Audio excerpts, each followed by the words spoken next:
नमस्कार दोस्तों, स्वागत है आपका अपने YouTube channel infinity classes Bhilwara पर। हम लोग स्कूल व्याख्याता कॉमर्स 2021 के बारे में स्टडी कर रहे हैं और जो अभी हम लोग सब्जेक्ट कंप्लीट करेंगे वो है हमारा बिजनेस स्टडी, व्यवसाय अध्ययन। और हम लोग स्कूल लेवल जो है हमारा सीनियर सेकेंडरी लेवल, जिसके कि 55 क्वेश्चंस आपके एग्ज़ाम में आते हैं, उस टॉपिक को हम लोग कंप्लीट करने वाले हैं। दोस्तों, ये जो नोट्स मैं आपको यहाँ पर बता रहा हूँ, ये NCERT प्लस RBSE की दोनों की बुक्स को कंबाइन करके मैंने खुद बनाए हैं। काफ़ी मेहनत लगी नोट्स को बनाने में, तो आप फ़ायदा उठाएं और आने वाली भर्ती में आपका सिलेक्शन पक्का हो, ये मैं उम्मीद करता हूँ आपके साथ साथ, क्योंकि मैं खुद भी प्रिपरेशन कर रहा हूँ। तो मैं नहीं चाहूँगा कि मैं कुछ मेरी प्रिपरेशन में कमी रखूँ। जितना मुझसे हो सकेगा मैं आपको प्रोवाइड करने की कोशिश करूँगा। अगर आप लोगों को इसकी PDF चाहिए तो आप हमारे Telegram channel infinity classes Bhilwara को भी ज्वाइन कर सकते हैं। वहाँ पर आपको इसका PDF भी अवेलेबल हो जाएगा। चलिए स्टार्ट करते हैं आज का टॉपिक, संयुक्त पूंजी कंपनी, जिसे हम लोग जॉइंट स्टॉक कंपनी भी कहते हैं। सबसे पहले इसकी थोड़ी सी हिस्ट्री अगर हम लोग देखें तो हिस्ट्री के अकॉर्डिंग सबसे पहले संयुक्त पूंजी कंपनी का उद्गम जो है वो कहाँ से होता है दोस्तों? इटली से होता है। और कौन सी सदी में? 12वीं सदी के अंदर। व्यवस्थित विकास 1568 में इंग्लैंड की एक खनिज कंपनी के रूप में हुआ है।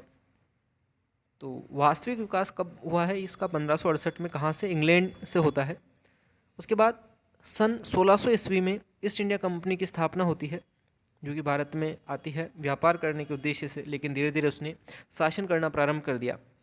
भारत में कंपनी संगठन की शुरुआत 1850 की कंपनी अधिनियम पारित होने से हुई है। भारत में जो सबसे पहला अधिनियम कंपनी को लेकर बना है वो कंपनी अधिनियम 1850 था। उसके बाद कंपनी अधिनियम 1850 अंग्रेजी अधिनियम 1844 पर आधारित था। स्वतंत्रता के पश्चात कंपनी अधिनियम 1956 अस्तित्व में आया। कंपनी अधिनियम 1956 में 658 धाराएं थी। वर्तमान में कंपनी अधिनियम 2013, जो कि 1 अप्रैल 2014 से अस्तित्व में आया है। उसके बाद कंपनी अधिनियम 2013 में 700 अनुसूचियां हैं, शेड्यूल हैं, और 29 अध्याय हैं, और 470 धाराएं हैं। ये मोस्ट इंपॉर्टेंट लाइन हो जाती है दोस्तों, कि डायरेक्ट प्रश्न आ सकता है कंपनी अधिनियम 2013 में कितनी अनुसूचियां हैं? तो आपको ध्यान रखना 7 अनुसूचियां हैं। और इसमें कुल कितने अध्याय हैं? तो 23 चैप्टर्स हैं। और टोटल धाराएं कितनी सेक्शंस हैं इसमें? 470 धाराएं इस अधिनियम में है। उसके बाद अगले पॉइंट को देखें अपन, कंपनी अधिनियम 2013 के लिए द कंपनीज बिल 2012 विधेयक लाया गया है। ये भी प्रश्न आ सकता है कि कंपनी अधिनियम 2013 के लिए कौन सा विधेयक पारित हुआ है? तो द कंपनीज बिल 2012 या कंपनी विधेयक 2012 पारित किया गया है। ठीक है दोस्तों, अगले पॉइंट की बात करते हैं। कंपनी अधिनियम 2013 को राष्ट्रपति से स्वीकृति जो मिली है 29 अगस्त 2013 को मिली है। ठीक है, ये आपको ध्यान में रखना है, डेट पूछी जा सकती है एग्जाम में। कंपनी अधिनियम 2013 12 सितंबर 2013 को प्रभावी हो गया था, लेकिन इस दिन केवल 98 जो धाराएं थी, सेक्शंस थे, वही लागू हो पाए। यानी कि ये आंशिक रूप से 12 सितंबर 2013 को लागू हुआ था, और पूर्ण रूप से 1 अप्रैल 2014 को ये संपूर्ण भारत में लागू हो गया था, जम्मू कश्मीर को छोड़कर। ठीक है, लेकिन वर्तमान में जम्मू कश्मीर में अभी तक ये प्रभावी हुआ या नहीं हुआ, इसके बारे में कोई गाइडलाइन नहीं आई है। तो अपन ये मान के चलेंगे जब तक नहीं आती है कि अभी वहाँ पर भी प्रभावी नहीं है। अब हम कंपनी की कुछ परिभाषाएं देखते हैं, कंपनी की क्या क्या परिभाषाएं होती है। तो सबसे पहले जो परिभाषा दे रखी है वो दे रखी कंपनी अधिनियम 2013 की धारा 220 के अंतर्गत, है ना। यहाँ पर ये 2013 ही लिखा हुआ स्टूडेंट्स, 2013 अधिनियम है और उसकी जो धारा है 220 है। तो ये क्वेश्चन भी पूछा जा सकता है कि कंपनी की परिभाषा कंपनी अधिनियम 2013 की किस धारा के अंतर्गत दी गई है? तो धारा 2 उपधारा 20 है वो। कंपनी से अभिप्राय ऐसी किसी कंपनी से है जो इस अधिनियम के अंतर्गत या इससे पूर्व के किसी कंपनी अधिनियम के अंतर्गत निर्मित या पंजीकृत है। यानी कंपनी का मतलब क्या है? जो या तो इस एक्ट में रजिस्टर्ड है या फिर इससे पहले कोई एक्ट चलता था। जैसे अभी कंपनी एक्ट 2013 है, तो इससे पहले जो एक्ट था कंपनी अधिनियम 1956, उसमें अगर कोई कंपनी पंजीकृत है तो वो भी कंपनी है। और 1956 से पहले का अगर कोई एक्ट है, जैसे कि 1850 है, तो 1850 के एक्ट के अंदर किसी कंपनी का अगर रजिस्ट्रेशन हुआ है तो वो भी एक कंपनी मानी जाएगी। ठीक है, तो उसे कंपनी कहा गया है। उसके बाद अगली डेफिनेशन है चीफ जस्टिस मार्शल के अनुसार कंपनी क्या है? एक अदृश्य, अमूर्त और कृत्रिम व्यक्ति है जिसका अस्तित्व केवल कानून की दृष्टि में होता है। कंपनी क्या है? एक अदृश्य, अमूर्त और कृत्रिम व्यक्ति है जिसका अस्तित्व केवल और केवल किसकी दृष्टि में होगा? कानून की दृष्टि में होगा। ये डेफिनेशन दी है मार्शल ने। उसके बाद एक और डेफिनेशन आपको दे रखी है प्रोफेसर हैने के अनुसार कि संयुक्त पूंजी कंपनी लाभ के लिए कुछ लोगों का स्वैच्छिक संगठन है जिसकी पूंजी हस्तांतरणीय अंशों में विभक्त होती है। पूंजी का स्वामित्व कंपनी की सदस्यता की शर्त है। यानी कि यहाँ पर कुछ लोगों का एक स्वैच्छिक संगठन होता है जो लाभ के लिए बनता है, और जो मेंबर्स होते हैं, जो कंपनी होती है, उसकी पूंजी जो होगी वो अंशों में विभाजित होगी। और अंश कौन से होंगे? हस्तांतरणीय होंगे, ट्रांसफरेबल होंगे। और पूंजी का स्वामित्व जो है कंपनी की सदस्यता की एक इम्पोर्टेंट कंडीशन है, शर्त है। यानी कि जो मेंबर बनेगा उसे कंपनी की पूंजी लेनी पड़ेगी, यानी कंपनी में पूंजी लगानी पड़ेगी। अब हम डिस्कस करते हैं दोस्तों कंपनी के प्रकार। तो पहले जो टाइप है समामेलन के आधार पर, इंग्लिश में इसे बोला जाता है इनकॉर्पोरेशन। इनकॉर्पोरेशन के बेसिस पर कंपनी के टाइप्स क्या हैं? इंग्लिश में इसे हम लोग लिख सकते हैं इनकॉर्पोरेशन।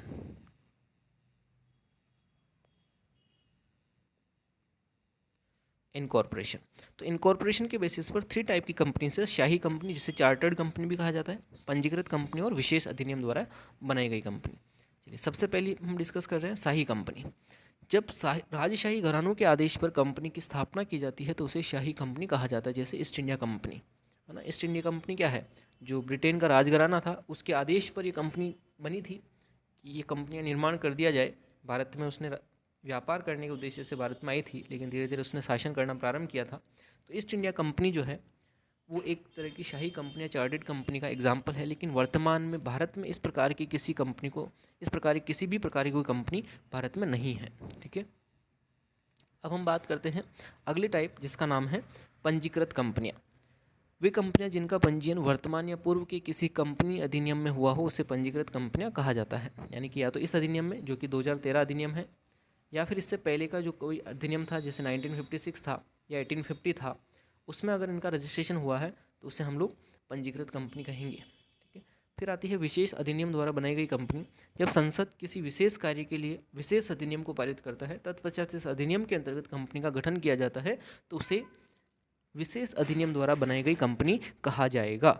यानी कि कंपनी बनाने के लिए पार्लियामेंट के अंदर एक विशेष अधिनियम पारित किया जाता है और उसके अंतर्गत कंपनी का रजिस्ट्रेशन करके कंपनी बनाई जाती है तो उसे विशेष अधिनियम द्वारा बनाई गई कंपनी। जैसे कि LIC, life insurance corporation of India, ये जो कंपनी है, ये कंपनी एक्ट 2013 या कंपनी अधिनियम 1956 या 1850 में रजिस्टर्ड नहीं है। इसके लिए सेपरेट एक्ट बनाया गया है, LIC एक्ट, और उसके अंतर्गत इसका रजिस्ट्रेशन कराया गया है। ठीक है, नेक्स्ट आता है दायित्व के आधार पर। दायित्व के आधार पर भी कंपनियों हम 3 भागों में बांट सकते हैं। पहली है अंशों द्वारा सीमित कंपनी, दूसरी गारंटी द्वारा सीमित कंपनी, और तीसरी होगी असीमित कंपनी। पहले हम डिस्कस करेंगे अंशों द्वारा सीमित कंपनी।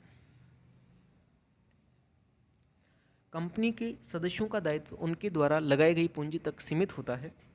इन कंपनियों के नाम के अंत में लिमिटेड सब लिखना अनिवार्य होता है। यहाँ पर जो मेंबर्स होंगे उनकी लायबिलिटी कैसी होगी? उनके द्वारा लगाई गई पूंजी तक सीमित होती है। और इनके नाम के अंत में क्या वर्ड लिखा होगा? लिमिटेड सब लिखा होगा।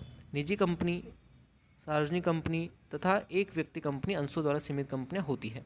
एक प्राइवेट कंपनी हो गई, पब्लिक कंपनी हो गई, और OPC 1% कंपनी अगर है तो वो सारी क्या है? लिमिटेड बाय शेयर्स कंपनीज हैं। दूसरा टाइप सी में आता है गारंटी द्वारा सीमित कंपनी।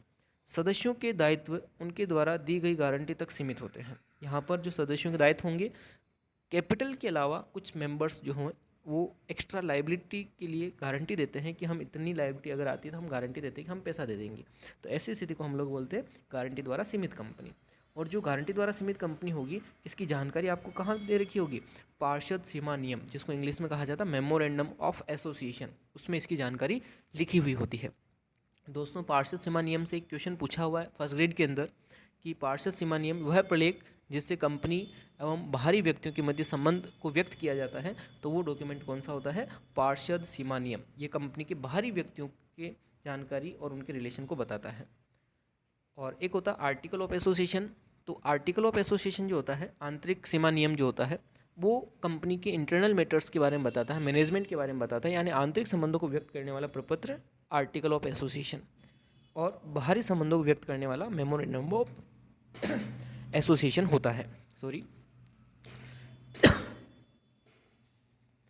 और जो गारंटी की राशि होगी वो मेमोरेंडम ऑफ एसोसिएशन में लिखी जाएगी। अच्छा, एक और चीज़ इसमें इंपॉर्टेंट जो ध्यान में रखनी है गारंटी द्वारा सीमित कंपनी में, कि जो गारंटी की राशि होगी वो कंपनी केवल कब मांग सकती है, समापन पर ही मांग सकती है, उससे पहले नहीं मांग सकती है। इन कंपनियों के अंश जारी हो भी सकते हैं और नहीं भी हो सकते हैं, मार्केट में इशू भी हो सकते हैं और नहीं भी हो सकते हैं। अब अगली कंपनी आती है असीमित कंपनी। इसमें सदस्यों के दायित्व जो होंगे असीमित होते हैं। इसमें सदस्यों के दायित्व पृथक पृथक के स्थान पर संयुक्त होते हैं। ऐसी कंपनी बिना अंश पूंजी के भी निर्मित हो सकती है। यह कंपनी अपने अंशों को स्वयं क्रय कर सकती है। ये कंपनी मुद्रांक कर से मुक्त होती है। अच्छा, ये इंपॉर्टेंट चीज़ है कि जो असीमित कंपनी होती है, अनलिमिटेड कंपनी, इस पर स्टाम्प ड्यूटी नहीं लगती है। टैक्स होता है एक तरह का, तो स्टाम्प ड्यूटी से एग्जेम्प्ट है, इसको छूट दी गई है। स्टाम्प ड्यूटी या कंपनी मुद्रांक कर नहीं लगता है। ऐसी कंपनी को विशेष प्रस्ताव द्वारा सीमित कंपनी में परिवर्तित किया जा सकता है। यानी कि असीमित कंपनी के सदस्यों के दायित्व कैसे होंगे, असीमित होंगे, और इनके जो दायित्व होंगे, ये इंपॉर्टेंट लाइन है दोस्तों। जब थ्योरी के क्वेश्चन बनते हैं ऑब्जेक्टिव, तो उसमें हम कंफ्यूज होते हैं, आसपास आंसर लगता है लेकिन गलत करके आते हैं हम लोग। तो सदस्यों के दायित्व पृथक पृथक के स्थान पर कैसे होंगे, संयुक्त होंगे। ये लाइन आप बिल्कुल रट लें कि असीमित कंपनी में सदस्यों का दायित्व संयुक्त होता है, पृथक पृथक नहीं होता है। और ऐसी कंपनियों को एक विशेष प्रस्ताव पारित करके सीमित कंपनी में परिवर्तित किया जा सकता है। ठीक है। अब अगला टाइप है सदस्यों की संख्या के आधार पर वर्गीकरण। सदस्यों की संख्या के आधार पर सबसे पहले आती है निजी कंपनी। निजी कंपनी के बारे में आपको जानकारी दे रखी धारा 269 के 68 के अंतर्गत। यहाँ पर सेक्शन ध्यान रखना 2 और सब सेक्शन है 68। उसके बाद दूसरी जो टाइप दे रखा सार्वजनिक कंपनी यानी पब्लिक कंपनी, इसकी डेफिनेशन आपको दे रखी है सेक्शन 271 में। और एक व्यक्ति कंपनी ओपीसी धारा 262 के अंदर इसके बारे में बताया गया है। सबसे पहले हम बात करते हैं निजी कंपनी। निजी कंपनी से ऐसी पूंजी से है, निजी कंपनी से आशय ऐसी कंपनी से है, यहाँ पर गलत लिखा गया थोड़ा सा, निजी कंपनी से आशय ऐसी कंपनी से है जिनकी न्यूनतम प्रदत्त अंश पूंजी 1 लाख रुपए हो, जो अपने अंशों के हस्तांतरण पर प्रतिबंध लगाती हो, है ना, जो अपने अंशों के हस्तांतरण पर क्या करती है, प्रतिबंध लगाती है। और ओपीसी 1% कंपनी के अलावा सदस्यों की संख्या को 200 तक सीमित रखती है। जो ओपीसी उसको छोड़ दे तो मैक्सिमम जो मेंबर्स होंगे इसमें 200 तक हो सकते हैं। और न्यूनतम सदस्य कितने होंगे, इसमें 2 सदस्य होंगे। न्यूनतम सदस्यों की संख्या 2 रहेगी और मैक्सिमम प्राइवेट कंपनी के अंदर 200 होते हैं। दोस्तों, पार्टनरशिप के अंदर हमने पढ़ा था मिनिमम 2 और मैक्सिमम 50 होते हैं, लेकिन कंपनी के अंदर मिनिमम 2 और मैक्सिमम 200 होंगे। इन प्राइवेट कंपनी अपनी प्रतिभूति हेतु जनता को आमंत्रित नहीं करती, यानी मार्केट में इसके शेयर्स नहीं बिकते हैं। अपने नाम के अंत में ये प्राइवेट लिमिटेड शब्द लगाती है, अनिवार्य है इसके लिए। और इस कंपनी में न्यूनतम संचालकों की संख्या 2 होती है और अधिकतम 15 होती है। ध्यान रखना स्टूडेंट्स, ये फर्स्ट ग्रेड अभी 2018 में यहाँ से क्वेश्चन पूछा हुआ है कि अधिकतम संचालक कितने होंगे, तो अधिकतम संचालक 15 ही होंगे। ठीक है, न्यूनतम 2 और अधिकतम 15। ठीक है, ये आपको ध्यान में रखना है। अब हम बात करते हैं सार्वजनिक कंपनी सेक्शन 271 के बारे में। ऐसी कंपनी जो निजी कंपनी नहीं है वह है सार्वजनिक कंपनी, यानी सिंपल सी डेफिनेशन, वह कंपनी जो प्राइवेट नहीं है उसको हम पब्लिक कंपनी कहेंगे। अब इसके बारे में क्या आगे इन्फॉर्मेशन है कि जिसकी paid up share capital, minimum paid up share capital 5 lakh रुपए हो। इस कंपनी के अंश हस्तांतरण होते हैं, यानी ट्रांसफर हो सकते हैं मार्केट में। इसमें न्यूनतम सदस्य संख्या जो होगी 7 होगी और अधिकतम की कोई सीमा नहीं होती। पब्लिक कंपनी के अंदर मिनिमम 7 मेंबर्स होने चाहिए, मैक्सिमम की कोई लिमिट कहीं पर भी नहीं बताई गई है। ये कंपनी प्रतिभूतियों हेतु जनता को आमंत्रित भी करती है। उसके बाद देखें हम लोग, तो यह कंपनी अपने नाम के अंत में केवल लिमिटेड शब्द लगाती है। इसमें न्यूनतम संचालकों की संख्या 3 और अधिकतम 15 ही होगी। देखो वहाँ पर प्राइवेट में हमने देखा था न्यूनतम जो संचालक हैं वो 2 ही होंगे और अधिकतम 15 ही हैं। यहाँ पर न्यूनतम संचालक 3 और अधिकतम 15, और न्यूनतम सदस्य कितने होने चाहिए, 7 होने चाहिए। ये डेटा आपको आंकड़े याद रखने हैं, एक बार में समझ में नहीं आता दोबारा आप देख लें और नोट्स में लिख लें इस चीज़ को। थर्ड टाइप आता है एक व्यक्ति कंपनी ओपीसी। ये नया प्रोविज़न आया है कंपनी एक्ट 2013 के अंदर, सेक्शन 262 के अंदर। क्या है इसको देखें अपन। ऐसी कंपनी जिसमें सदस्य के रूप में एक ही व्यक्ति होता है, मेंबर कितना होगा, एक ही होगा। यह एक प्रकार की निजी कंपनी है। इस कंपनी को अपने नाम के नीचे ओपीसी लिखना अनिवार्य है। इस कंपनी में न्यूनतम 1 संचालक तथा अधिकतम 15 संचालक हो सकते हैं। मिनिमम तो 1 होगा, लेकिन मैक्सिमम यहाँ पर भी कितने हो सकते हैं, 15 डायरेक्टर्स हो सकते हैं, ध्यान रखना। इस कंपनी के वार्षिक साधारण सभा एजीएम करने की कोई आवश्यकता नहीं होती है। इस कंपनी को कैश फ्लो स्टेटमेंट बनाने की आवश्यकता भी नहीं है। एकमात्र सदस्य को अपना प्रतिनिधि नियुक्त करना अनिवार्य है। जो अकेला मेंबर होगा इसमें, उसको अपना रिप्रेजेंटेटिव बनाना कंपल्सरी है, प्रतिनिधि नियुक्त करना अनिवार्य है इसको। एकमात्र सदस्य का दायित्व क्या होगा? सीमित होगा। ये मोस्ट इंपॉर्टेंट लाइन है। ये भाई अपन ये सोच लें कि अकेला व्यक्ति तो उसका दायित्व तो असीमित होगा, लेकिन नहीं, एक ओपीसी के अंदर भी जो अकेला मेंबर होगा उसका दायित्व भी कैसा होगा? सीमित होगा। ओपीसी में संयुक्त अंशधारियों को एक ही सदस्य माना जाता है। अगर दो जनों ने मिलकर शेयर्स खरीद रखे हैं किसी कंपनी के अंदर, तो उसको एक ही शेयर होल्डर माना जाएगा। ठीक है। ओपीसी के पंजीकरण के समय नामांकित व्यक्ति की लिखित सहमति रजिस्ट्रार के पास जमा करवानी पड़ती है। जो नॉमिनी बनेगा उसकी सहमति रिटर्न में होनी चाहिए, और वो किसके पास? ROC, companies registrar of companies के पास उसकी लिखित सहमति जमा करवानी होगी जब उसका रजिस्ट्रेशन कराएंगे। ओपीसी को वर्ष में कम से कम 2 बार संचालन सभा संचालन की सभा बुलानी अनिवार्य होती है। यदि संचालक एक ही व्यक्ति है तो ये सभा बुलाना आवश्यक नहीं है। डायरेक्टर्स मैक्सिमम अपन ने पढ़ा था, मिनिमम 1 और मैक्सिमम 15 हो सकते हैं। तो अगर एक ही डायरेक्टर है तब तो बोर्ड ऑफ डायरेक्टर्स की मीटिंग कंडक्ट करना कंपल्सरी नहीं है, लेकिन एक से ज़्यादा है तो साल में कम से कम 2 बार ये बोर्ड ऑफ डायरेक्टर्स की मीटिंग होना अनिवार्य है। अगला टाइप हम लोग देखें, नियंत्रण के आधार पर कंपनी, कंट्रोल के बेसिस पर कंपनी कौन कौन सी होती है। तो पहली है सूत्रधारी कंपनी, होल्डिंग कंपनी। जब किसी कंपनी की निर्गमित अंशपूंजी की आधे से अधिक भाग पर यानी 51 या उससे ज़्यादा % पर अन्य कंपनी का स्वामित्व हो तथा कंपनी के अधिकांश संचालकों की नियुक्ति व हटाने का अधिकार भी हो दूसरी कंपनी के पास, तो उस कंपनी को सूत्रधारी कंपनी कहा जाता है, होल्डिंग कंपनी कहा जाता है। जैसे एक्स कंपनी है, एक्स लिमिटेड, और एक है वाई लिमिटेड।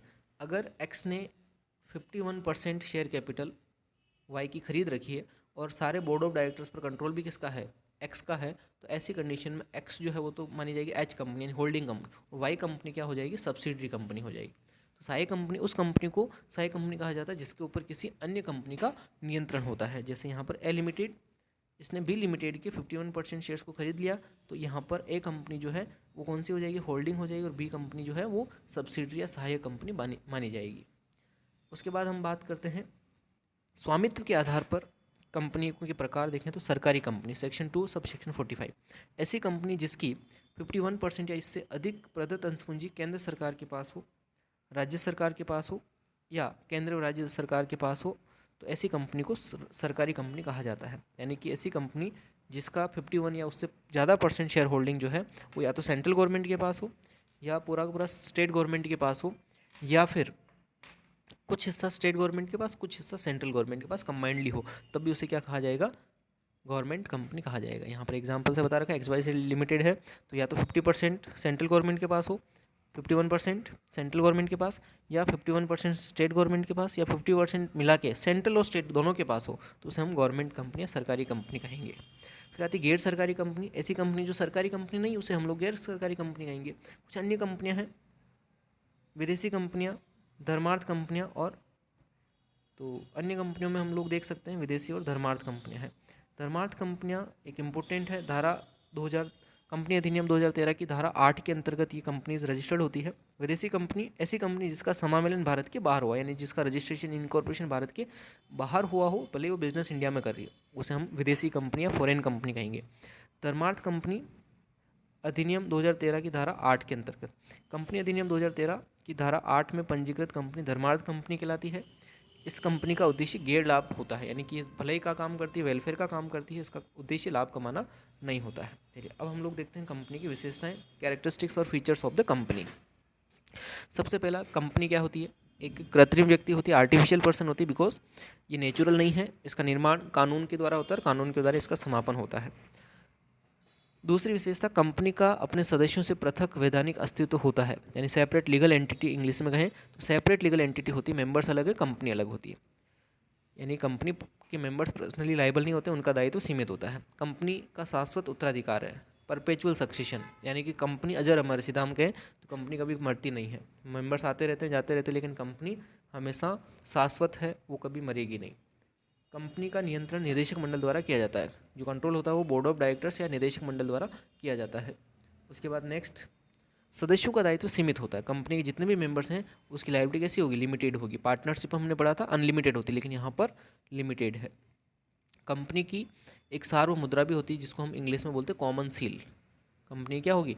एक कॉमन सील होती है, ठीक है। जोखिम सभी अंशधारी उठाते हैं, जितनी भी रिस्क होगी वो सारे शेयर होल्डर्स लेंगे। कंपनी के कार्य पार्षद सीमा नियम द्वारा शासित होते हैं। जो भी कार्य होंगे, फंक्शंस होंगे कंपनी के, वो कहाँ लिखे जाएंगे? पार्षद सीमा नियम में लिखे जाएंगे। कंपनी में अनुबंध करने की योग्यता होती है, एक जो कॉन्ट्रैक्ट करने की कैपेसिटी होती है वो कंपनी में पाई जाती है। कंपनी व्यक्तियों का स्वैच्छिक एवं समामेलित संघ होता है। कंपनी क्या है? स्वैच्छिक संघ है, किसी को जोर जबरदस्ती उसमें मेंबर नहीं बनाया जाता। और इनकॉर्पोरेटेड है क्योंकि मिलके बनती है। कंपनी का प्रबंध प्रजातांत्रिक होता है। Yes, important line. कंपनी का जो प्रबंध होगा प्रजातांत्रिक होगा। प्रजातांत्रिक का मतलब जनता में से ही सेलेक्ट करना। जो कंपनी के मेंबर्स होते हैं उसी में से बोर्ड ऑफ डायरेक्टर्स को सेलेक्ट किया जाता है और वही उसका प्रबंधन या मैनेजमेंट करते हैं। नेक्स्ट, अंशों का स्थानांतरण किया जा सकता है, निजी कंपनी में नहीं। जो सार्वजनिक कंपनी, पब्लिक कंपनी, उसमें शेयर्स क्या हो सकते हैं? ट्रांसफ़र हो सकते हैं, लेकिन एक प्राइवेट कंपनी की केस में ऐसा नहीं हो सकता है, उसमें ट्रांसफरेबल नहीं है। अब हम बात करते हैं कंपनी के गुण क्या हैं, यानी कंपनी के लाभ। सदस्यों का सीमित दायित्व होता है। सबसे पहला फायदा कि सदस्यों को जितनी पैसे लगाए उतनी रिस्क होती है, उससे ज़्यादा रिस्क नहीं होगी, यानी लायबिलिटी लिमिटेड होती है, पर्सनली लायबल नहीं होते, व्यक्तिगत रूप से दायी नहीं होते हैं। दूसरा है हितों का टकराव, हितों का हस्तांतरण। अगर आज मेरे पास शेयर्स है, मैंने किसी को दूसरे को बेच दिए तो मेरा जो हित हो ट्रांसफ़र हो गया, आसानी से हित को ट्रांसफ़र किया जा सकता है। स्थायी अस्तित्व होता है क्योंकि मेंबर्स आते रहते जाते रहते, लेकिन कंपनी अस्तित्व में रहती है। विस्तार की संभावना भी संभव है क्योंकि हमें अतिरिक्त पूंजी लगाकर हम बिज़नेस को बढ़ा सकते हैं। जनता में विश्वसनीयता बनी रहती है क्योंकि जनता में हम लोग विश्वसनीयता बनाते हैं, तो क्योंकि हमारी बुक ऑफ अकाउंट्स जो है वो पब्लिक तक जाती है तो लोगों का विश्वास बढ़ जाता है। पेशेवर प्रबंध, क्योंकि अलग अलग क्वालिफाइड लोगों को हम लोग अपॉइंट करते हैं तो इसमें पेशेवर प्रबंध होता है। और कार्यकुशलता में वृद्धि होती है क्योंकि मैनेजमेंट जो अलग अलग क्वालिफाइड लोग करेंगे तो उससे कंपनी की कार्यकुशलता में वृद्धि होगी। अब हम इसके दोष या सीमाओं के बारे में डिस्कस करें या हानियाँ देखें तो निर्माण में जटिलता, क्योंकि बहुत सारा कानूनी प्रोसीजर होता है कंपनी का निर्माण करने के लिए, तो बहुत ज़्यादा लंबा समय चल जाता है और बहुत जटिल प्रक्रिया होती है, बहुत सारे डॉक्यूमेंटेशन का काम करना पड़ता है। गोपनीयता में कमी रहती है बिकॉज कंपनी को अपने फाइनेंशियल स्टेटमेंट्स, अंतिम खाते या वित्तीय विवरण जनता के समक्ष प्रस्तुत करना अनिवार्य होता है, इस वजह से इसमें गोपनीयता में कमी पाई जाती है। अनेक नियम होते हैं, इनकम टैक्स एक्ट के रूल्स फॉलो करो, कंपनी एक्ट 13 के रूल्स फॉलो करो, गवर्नमेंट के द्वारा टाइम पर जो एडवाइजरी जारी की जाती है उनके रूल्स फॉलो करो, तो अनेक नियम होते हैं, बहुत ज़्यादा कॉम्प्लिकेटेड प्रोसीजर होता है। डिसीजन लेने में भी टाइम लगता है क्योंकि मीटिंग होल्ड करनी पड़ती है, सभी मेंबर्स की सहमति होनी चाहिए उसमें, तब जाके निर्णय लिया जाता है, तो इसमें निर्णय लेने में काफ़ी देरी हो जाती है। हितों का टकराव भी होता है, मतभेद हो सकता है क्योंकि इतने सारे मेंबर्स होते हैं, सभी की सोच अलग अलग होती है, तो कोई सोच क्या रखता है, कोई सोच क्या रखता है, तो सभी का जो है एक मत होना जरूरी नहीं है और नहीं भी होता है, तो वहाँ पर हितों में टकराव हो सकता है। अब कंपनी के प्रमुख प्रलेखों के बारे में आप जान लें कि कंपनी के कौन कौन से प्रमुख प्रलेख हैं। तो सबसे पहला प्रलेख या डॉक्यूमेंट आता है पार्षद सीमा नियम संस्थापन प्रलेख भी से कहा जाता है। ये चार्टर प्रपत्र भी से कहा जाता है, memorandum of association, in short MOA। ठीक है, सबसे पहले ये कंपनी का प्रमुख प्रलेख होता है।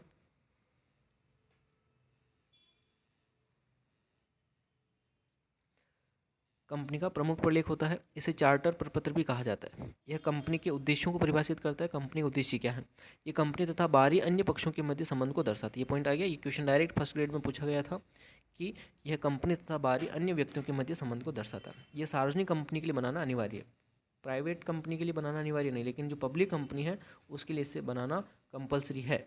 इसमें परिवर्तन कठिन होता है क्योंकि एक बार इसमें जो चीज़ें लिख दी गई उसमें चेंज करना काफ़ी डिफिकल्ट टास्क है। इसमें मुख्य रूप से 6 खंड होते हैं, 6 वाक्य होते हैं, जिसमें नाम अपन देख सकते हैं। एक तो होता है नाम वाक्य, कंपनी का जिसमें नाम लिखा जाता है। स्थान वाक्य होता है जिसमें केवल राज्य का नाम लिखा होता है। पंजीकृत कार्यालय खंड वाक्य जिसे कहा जाता है। उद्देश्य वाक्य, कंपनी का उद्देश्य क्या है, जिसमें उद्देश्य को 2 भागों में, मुख्य उद्देश्य क्या है और उसका गौण उद्देश्य क्या है। सेकेंडरी ऑब्जेक्ट, कंपनी के दायित्व क्लोज होता है चौथा, जिसमें असीमित कंपनियों के लिए आवश्यक नहीं है, लेकिन जो सीमित कंपनियां हैं, लिमिटेड लायबिलिटी वाली, उनके लिए दायित्व क्लोज रखना अनिवार्य है। फिर आता है कैपिटल क्लोज, पूंजी वाक्य, कंपनी की पंजीकृत पूंजी, जिस कंपनी कैपिटल के साथ कंपनी रजिस्टर्ड होती है वो यहाँ लिखी जाएगी। और एक होता है संघ वाक्य, जिसमें सदस्यों के हस्ताक्षर होते हैं। निजी कंपनी में 2 मेंबर्स के हस्ताक्षर होने चाहिए और सार्वजनिक कंपनी में 7 मेंबर्स के हस्ताक्षर होने चाहिए। ठीक है, निजी में 2 और सार्वजनिक में 7 कंपनी के सदस्यों के हस्ताक्षर होंगे संघ वाक्य के अंदर। दूसरा डॉक्यूमेंट पार्षद अंतर नियम या अंतर सीमा नियम, आर्टिकल ऑफ एसोसिएशन। ये कंपनी के आंतरिक प्रबंध से संबंधित होता है। यह एक सहायक प्रलेख होता है। ये कंपनी और सदस्यों के मध्य संबंधों को व्यक्त करता है। AOA के बाहर के कार्यों को अंशधारी अनुमोदित कर सकते हैं। यानी आर्टिकल ऑफ एसोसिएशन के बाहर अगर कोई काम किया जा रहा है उनके अलावा, तो अंशधारी शेयर होल्डर्स जो अगर उसको अनुमोदित कर दे तो उसका किया जा सकता है। ये बनाना अनिवार्य नहीं है, article of association banana compulsory नहीं होता है। यदि कोई कंपनी आर्टिकल ऑफ एसोसिएशन नहीं बनाती है तो उसके स्थान पर टेबल ए को अपनाया जा सकता है, ये ध्यान रखना। आर्टिकल ऑफ एसोसिएशन अगर नहीं बनाया तो उसकी जगह उनको कौन सी टेबल अपनानी पड़ेगी? टेबल ए। यानी कि टेबल, ये टेबल्स क्या होती है, तो कंपनी एक्ट जो बना उसके अंदर अलग अलग फॉर्मेट्स दे रखे हैं टेबल्स के, उसमें इसके बारे में दे रखा आर्टिकल ऑफ एसोसिएशन के बारे में, तो उससे रिलेटेड फॉर्मेट है तो उसको अपना सकती है। इसमें विशेष प्रस्ताव द्वारा संशोधन किया जा सकता है ना। प्रस्ताव दो तरह से होते हैं, एक तो होता है साधारण प्रस्ताव जिसमें आधे से ज़्यादा सहमति चाहिए होती है, एक विशेष प्रस्ताव जिसमें आपको 75% से भी ज़्यादा सहमति होनी चाहिए फेवर के अंदर। कंपनी अधिनियम 2013 से एक निजी कंपनी तथा सार्वजनिक कंपनी को COI सर्टिफिकेट ऑफ इनकॉर्पोरेशन तथा सर्टिफिकेट ऑफ बिजनेस कमेंसमेंट प्राप्त करना आवश्यक है। इन दोनों डॉक्यूमेंट व प्रपत्रों को प्राप्त करने के बाद ही कंपनी अपना व्यवसाय प्रारंभ कर सकती है। कंपनी के संचालकों को DIN डायरेक्टर्स आइडेंटिफिकेशन नंबर प्राप्त करना आवश्यक होता है। ठीक है, तो ये हमारा आज का टॉपिक कंप्लीट होता है जॉइंट स्टॉक कंपनी के बारे में। इसके रिगार्डिंग आप लोगों को कोई भी डाउट्स हों, कोई क्वेश्चंस हों जो समझ में नहीं आ रहा हो, तो आप मुझे टेलीग्राम पर भी भेज सकते हैं या आप मुझे मेरे व्हाट्सअप नंबर पर भी भेज सकते हैं, जो या चैनल के आप वीडियो के नीचे कमेंट भी कर सकते हैं। ठीक है दोस्तों, तो आज की क्लास को हम यहीं कंक्लूड करते हैं। आज पूरा एक टॉपिक हमने कंप्लीट किया है। इसी तरह से हम रोज़ एक एक टॉपिक को कंप्लीट करने की कोशिश करेंगे। बड़ा टॉपिक होगा तो उसके 1-2 लेक्चर्स ज़्यादा बनेंगे, लेकिन हम सारा डिटेल से डीप से पढ़ने वाले हैं। ठीक है, किसी भी टॉपिक को मैं छोड़ूंगा नहीं, क्योंकि मैं खुद आपके साथ ही प्रिपरेशन कर रहा हूँ। मैं भी आप में से ही हूँ, कोई अलग नहीं हूँ। तो चलिए दोस्तों, अगर वीडियो अच्छा लगा हो तो लाइक शेयर कमेंट करें, और आपके कमेंट और लाइक ही हमें प्रोत्साहित करते हैं ऐसे काम करने के लिए। और आप अपने जितने भी फ्रेंड्स हैं जो जूनियर अकाउंटेंट हैं, कॉमर्स JRF नेट JRF की प्रिपरेशन कर रहे हैं, या कॉमर्स बिजनेस एडमिन से लेक्चरशिप का फॉर्म भरा है, जिन्होंने लेक्चर्स की तैयारी कर रहे हैं, तो उन सभी तक भी ये वीडियो शेयर करें ताकि उन सभी को भी इसका बेनिफिट मिल सके। देखो, आपका एक शेयर हमें एक मोटिवेट करता है कि यस, हमारे बनाए गए मटेरियल को लोग यूज़ कर रहे हैं और उनको उसका कुछ फ़ायदा मिल रहा है। तो अगर आप इसको सही डायरेक्शन में यूज़ करेंगे तो कहीं ना कहीं हमें खुशी होगी और हमें अच्छा लगेगा, और इस तरह से हम और अच्छा काम करने की कोशिश कर पाएंगे। ठीक है दोस्तों, तो आज के लिए इतना ही। चलिए, जय हिंद, जय भारत। मिलते हैं कल नए वीडियो के साथ। बाय।